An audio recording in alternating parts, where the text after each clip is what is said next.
네, 안녕하세요. 바이블 타일입니다. 자, 오늘은 ALC 블럭, ALC 블럭에 대해서 조금 이야기를 해볼 건데요. 요즘 들어서 저희 현장에서 그런 문의가 좀 서로 공유하는 분위기가 많죠. 신소재라고 하나요? 요즘에 좀 그래도 많이 들어봤을 법한 바탕면이에요. 저희의 바탕면, ALC 블럭. ALC 블럭에 시공해도 되나요? 어떤 식으로 시공해야 되나요? 라는 말씀들이 서로 많습니다. 그래서 오늘도 마찬가지입니다. 해도 된다, 안 된다, 뭐가 어떻다가 아니라 어떤 식으로 시공해라가 아니라 ALC 블럭을 한번 바탕면에 대해서 한번 이야기해보는 시간을 좀 가지려고 합니다. 자, 흥미로운 시간일 수도 있습니다. ALC 블럭 말만 들었는데 그게 뭘까? 네, 말 그대로 블럭이에요. 자, A, L, C, ALC 대충 쓸게요. 자, ALC. 자, 오토 클레이드 맞나요? 오토 클레이드. 이거는 L은 뭐죠? 네. 라이트 웨이트인가요? 맞나? 라이트 웨이 가벼운 콘크리트 맞나? 콘크리트 맞아요? 라이트 웨이 콘크리트. 그래서 A, L, C 가 경량 가벼운 콘크리트. 예, 그래서 가압 경량 콘크리트 ALC라고 예, 부르죠. 면이 굉장히 반듯해요. 블럭이다 보니까 우리 조적, 작은 면적의 조적을 막 삐뚤삐뚤 쌓고 막 넘어가게 쌓고 앞으로 기울이게 쌓고 하던 것보다 블럭이기 때문에 커팅이 용이해요. 커팅이 용이하고 그 다음에 블럭 형태 좀 더 큰 면적을 차지하기 때문에 굉장히 면이 반듯하게 나오죠. 네, 그런 장점을 갖고 있어요. 저희가 시공할 때는 그런 장점을 갖고 있고요. ALC 블럭의 특징이라고 하면 뭐가 있을까요? 특징, 특징. 일단 가벼운, 경량. 왜 가벼워? 왜? 주 원료가 석회예요. 석회. 그다음에 규산, 석회와 규산을 넣고 그다음에 그 안에 우리 기포방통 친다 그러죠. 바닥에 기포방통, 공기를 많이 집어넣는 거예요. 그다음 발포제를 혼합해서 압력, 탱크, 네, 철제 탱크에 넣어서 십기압이라는 10기압. 우리가 보통 이 공기 중에 1기압이라 그러죠. 근데 10기압이에요. 10배예요. 10배. 예, 10배를 압축시켜버려요. 예. 캔 같은 걸 넣으면 그냥 쪼그라들겠죠. 예. 10기압의 탱크에서 약 180도 고온으로 15에서 16시간 양생을 시킵니다. 예, 양생을 시키면 이 ALC란 블럭이 탄생해요. 그래서 석회가 주 원료이기 때문에 표면이 하얘요. 하얗습니다. 밝아요. 우리 콘크리트 치고는 우리 시멘트는 조금 짙은 색이잖아요. 짙은 회색인데 조금 밝습니다. 그래서 그 특징이 그렇고요. 이렇게 가벼워요. 그 다음에 불에 강하죠. 네, 내연성 갖고 있죠. 내연성 갖고 있고 그 다음에 내화성, 네, 내화성 갖고 있어요. 내화성. 불을 만나도 형태가 그렇게 많이 변하지 않죠. 변하지 않는 거. 그 다음에 방음. 기포가 많아요.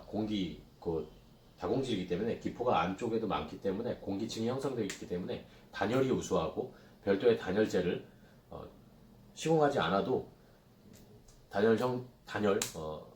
그런 뭐라 그러죠?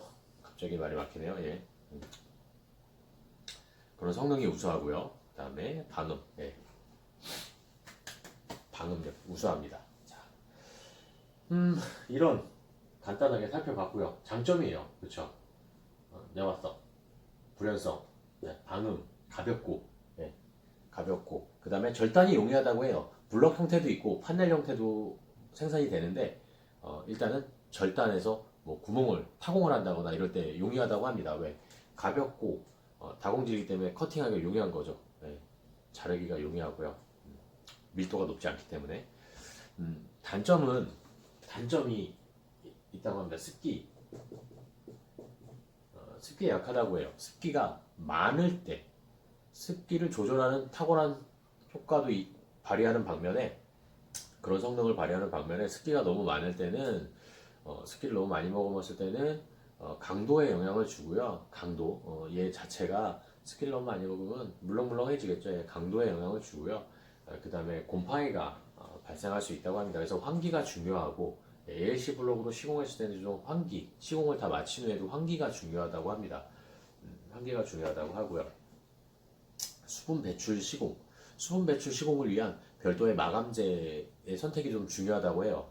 그래서 그런 것들이 좀 민감하다고 생각했을 때 저희는 어떤 것에 중점을 두고 시공을 해야 될 것인지, 우리도 습식 시공이기 때문에 ALC 블럭에 우리가 시공을 할 때는 어떤 포인트로 어떤 주의사항을 감안하면서 시공을 해야 될까, 그런 생각을 좀 하게 돼요. 자, 잠깐만 지우고 할게요. ALC 블럭의 특징은 이 정도로 하고요. 자, 습기에 약하대요. 근데 우리 습식 시공을 해야 돼. 그죠? ALC 블럭이 습기에 약하대. 근데 우리는 습식 시공이에요. 습식. 예. 떠붙임은 습식 시공이에요. 그렇기 때문에 된다 안 된다, 뭘 말할 수 없지만 또 되겠죠. 콘크리트니까, 흡수율이 있으니까 되겠죠. 가능하겠죠.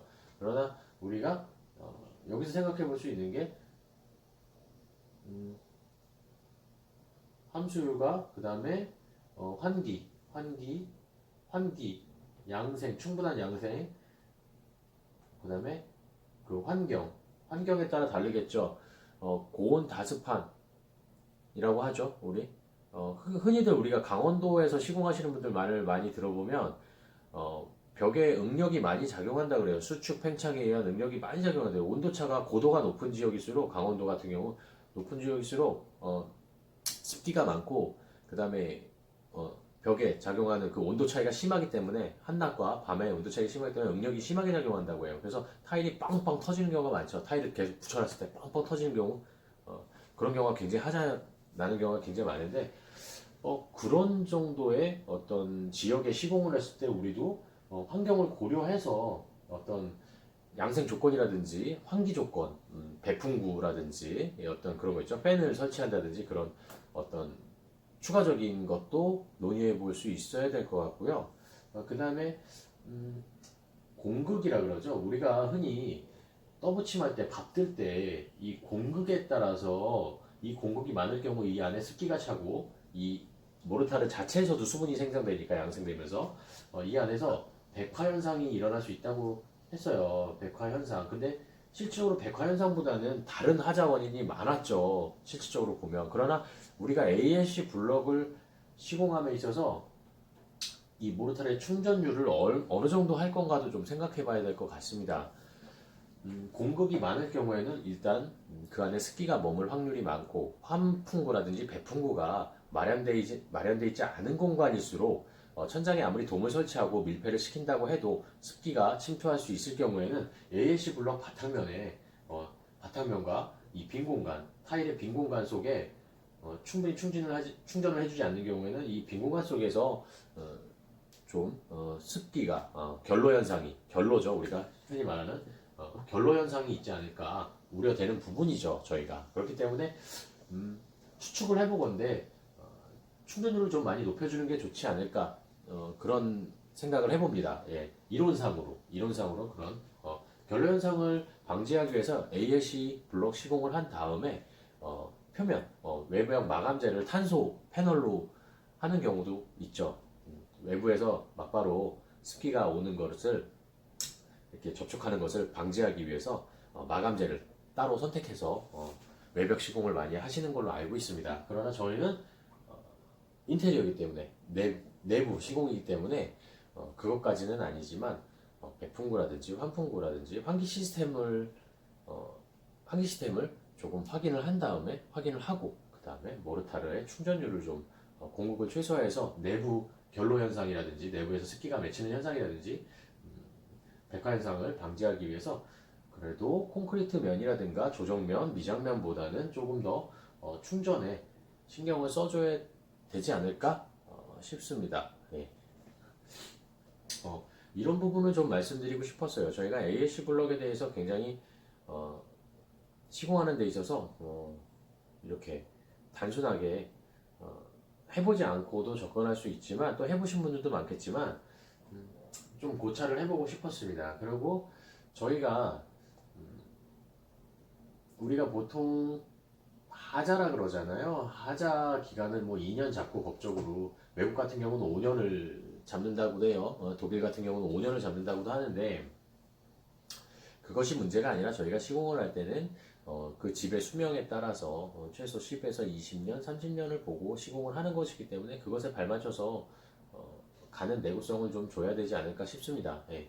그래서 단지 우리가 하자라고 하면 뭐 야 이거 2년 이상 버텼어, 5년째 떨어졌어 라고 하는 것보다 2년째 떨어졌어, 5년째 떨어졌어 할 때 그 떨어지기 위해서 그 과정, 그 결로 현상, 곰팡이, 냄새, 그 ALC 블럭이 물러지는 현상, 이탈, 박리 현상, 이 한 장, 두 장 떨어지고 그것을 전면적으로 교체하기 위해서 2년의 시간, 5년의 시간이 걸렸다고 하면은 그것은 적당한 시공은 아닐 것이라고 생각합니다. 그렇게 해서 만약에 타일이 떨어졌다고 하면 충전율이든지 함수율이든지 어떤 뭐 환풍구나 배풍구 그 시스템 환풍 시스템과 잘 안 맞았다고 생각을 하거든요. 예, 저 같은 경우는 그래서 이런 것을 좀 고려해 볼 수 있어야 되고 시공을 한 후에도 조금 더 지켜봐야 된다고 생각을 합니다. 그래서 저희가 시공을 한 후에 떠나버리면 그만이기 때문에 하자가 나는지 안 나는지는 잘 몰라요. 전화를 받기 전까지는 몇 년 후의 일이기 때문에 적어도 최소 몇 개월, 1년 후의 일이기 때문에 다른 시공자를 해서 하자 보수를 하기 때문에 저희가 디테일하게 알 수는 없죠. 예. 그래서 기본 업체를 가지고 계신 분들이 쭉 AS를 하시는 분들이라면 물론 알고 계실 수도 있을 겁니다. 그래서 AS 블럭 같은 경우는 프라이머를 도포한다거나 전체적으로 다시 한번 그 콘크리트 흡수율을 높이기 위한 프라이머를 전문 프라이머를 도포한다거나 그런 추가 작업을 해주시는 분들도 있으신 걸로 알고 있습니다. 근데 그런 부분은 굉장히 좀 더 견고한 시공을 위해서 더 선택하시는 부분일 것 같고요.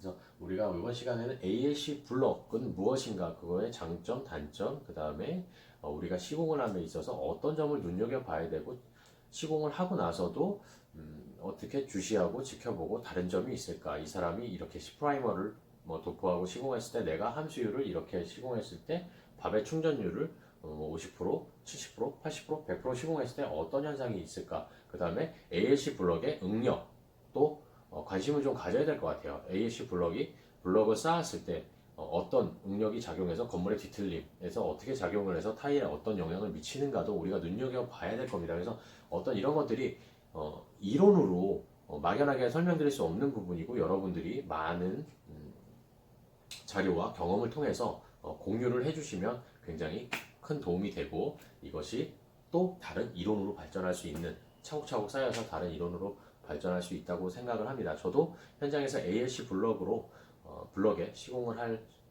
기회가 된다면 여러 가지를 염두하고 고민하고 시공을 한 후에도 지켜봐야 될 것 같습니다. 시공을 한 당사자와 어떤 얘기도 많이 나눠봐야 될 것 같고요. 예, 그 벽면의 특징이라든지 이런 것에 대해서 마감재 선택이라든지 그런 것들을 많이 고려해 봐야 될 것 같습니다. 그래서 오늘은 그래서 흥미가 좀 있어서요. ALC 블럭에 대한 뭐 굉장히 많은 건축 자재 선택 중에서 ALC 블럭이 많이 지금 선택되고 있다고 해요.